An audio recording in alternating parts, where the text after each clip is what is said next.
নমস্কার সুধীজন, আমি মৃত্তিকা আবার এসে হাজির মৃত্তিকানাথ চ্যানেলে। বন্ধুরা, আজকে শুরুটা একটা পুরনো কাহিনী দিয়ে করব। 3 ইয়ারই কথা। আমাদের কলেজ জীবনের 3 বন্ধু একসময় একটা জায়গায় বসেছিলাম এবং আমাদের মধ্যে একটা আলোচনা হচ্ছিল। সেই আলোচনাটা আমি আপনাদের সাথে শেয়ার করব। 3 জন বন্ধুর মধ্যে আমি একজন, আরো 2 জন বন্ধু। সেই 2 জন বন্ধুর মধ্যে একজন বলছে তার পারিবারিক একটি ঘটনা। বলছে যে, দেখ, আমাদের পরিবারে আমার বাবার যথেষ্ট ভালো পয়সা কড়ি আছে, অর্থ কড়ি আছে, এবং আমার যিনি জ্যাঠা, এই জ্যাঠার ফ্যামিলি খুব একটা ভালো উপার্জন নেই, এবং আমার বাবা এই ফ্যামিলিটাকে ফিনান্সিয়ালি হেল্প করে, আর্থিকভাবে সাহায্য করে, প্রায় প্রতি মাসেই করে একটা নির্দিষ্ট অ্যামাউন্ট টাকা প্রতি মাসে আমার বাবা এই ফ্যামিলিটাকে দেয়। এবং এই কথাটি যখন সে বলছিল, তখন তার বডি ল্যাঙ্গুয়েজের মধ্যে একটি প্রচ্ছন্ন একটি তৃপ্তি, স্যাটিসফ্যাকশন, একটি আনন্দ বা একটি অহংকারে বলতে পারা যেতে পারে, যে সুপ্ত অহংকার, যে আমরা কতটা দানি পরিবার, এই ধরনের কিছু। আবার নাও হতে পারে, এটা আমার মনের ভুলও হতে পারে, যে আমি ভাবছি হয়তো বিষয়টা এরকম, তা হয়তো নয়। সে নিজের এই ঘটনাটা আমাদের সাথে শেয়ার করে সেদিন। তো শুনে আমার বেশ ভালোই লাগলো, যে বাহ, ভালো সুন্দর হেল্প করে। তো আমার আরেকজন যে বন্ধু, যে আমার মতোই শুনছিল আর কি, সে বলল যে, দেখ, একটা কথা বলি, প্লিজ কিছু মনে করিস না, তোর বাবা কিন্তু এই কাজটা মোটেও ভালো করে না। তো ইনফ্যাক্ট আমরা দুজনেই খুব অবাক হয়ে যাই, যে কি বলছিস তুই, টাকা দিয়ে সাহায্য করে প্রত্যেক মাসে, ভালো করে না? এটা তো ভালো কাজ, যথেষ্ট ভালো কাজ। বলছি যে না, ভালো কাজ নয়। একটা মানুষ যখন ফ্রি টাকা পায়, ইজি টাকা পায়, তখন না সেই মানুষটা সেই টাকাটার অ্যাডিক্টেড হয়ে যায়, তার আর পরিশ্রম করার যে ইচ্ছা, সেই ইচ্ছাটাই নষ্ট হয়ে যায়।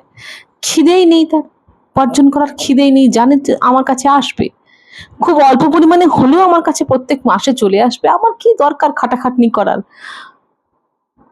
ওই যে অল্পটুকু টাকা আসছে, আমি আমার প্রয়োজনগুলোকে অল্পটুকু টাকার মতন করে গুটিয়ে সুটিয়ে নিই, ভাই একটা বিশাল ঝামেলা থেকে বেঁচে গেলাম, আমাকে রোজগার করতে হবে না। তো একটা মানুষকে রোজগার বিমুখ করে দেয়, যে সে যত বড়ই দানি হোক, সে কি খুব ভালো মানুষ? আমার বন্ধুটি সেদিনকে এরকম ভাবে আমাদেরকে বুঝিয়ে বলেছিল। সে আরো বলেছিল যে এই দান ধ্যানের পরিবর্তে যদি একটা রোজগারের ব্যবস্থা তিনি করে দিতেন, তাহলে বুঝতাম তিনি মহান মানুষ। ধর, ছোটখাটো একটা ঘুমটি বানিয়ে দিলেন, সেই ঘুমটির থেকে ঘুমটি দোকান, ছোটখাটো মুদিখানার দোকান, যে মুদিখানার দোকানটা থেকে সেই মানুষটি আয় উপার্জন চালিয়ে যেতে পারবে এবং তার সংসারটি সুন্দরভাবে চলে যাবে, তাহলে সেটা একটা মহান কাজ, সেটা একটি মহৎ উদ্যোগ, অন্যথায় নয়। তো ভেবে দেখলাম, হ্যাঁ, কথাটার মধ্যে জোর আছে, যথেষ্ট জোর আছে, যথেষ্ট দম রাখা কথা। তো আজ বহু বছর পর এই কথাটা, এই রাজনৈতিক যে চালচিত্র চলছে তার সাথে রিলেট করতে পারি। একদিন আগে একটা ভিডিওতে দেখছিলাম, মাননীয়া মমতা বন্দ্যোপাধ্যায় নাম না করে এটা ইঙ্গিত করছেন যে বিজেপি ভোটের আগে টাকার খেলায় মেতে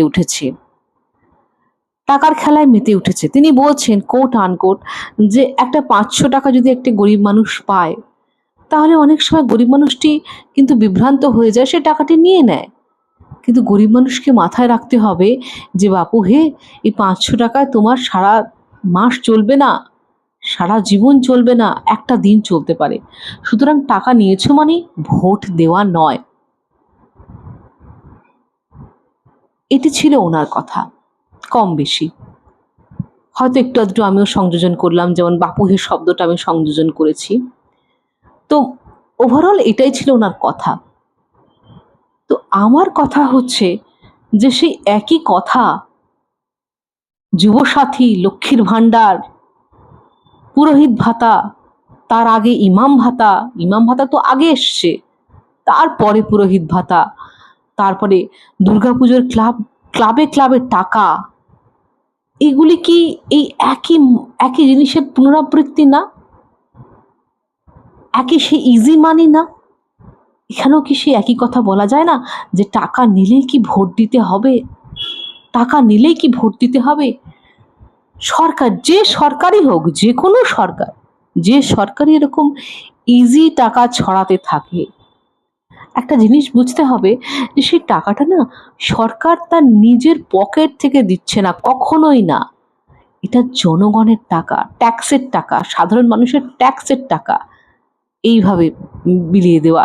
আর যার পিছনে কোনো শ্রম নেই, শ্রম নেই মানে কোনো সুষ্ঠু অর্থনীতি হলো না, কোনো সুষ্ঠু অর্থনীতি হলো না, তাহলে ওটা ব্যাড ইকোনমি, ব্যাড ইকোনমি বলে এটি গণ্য হবে।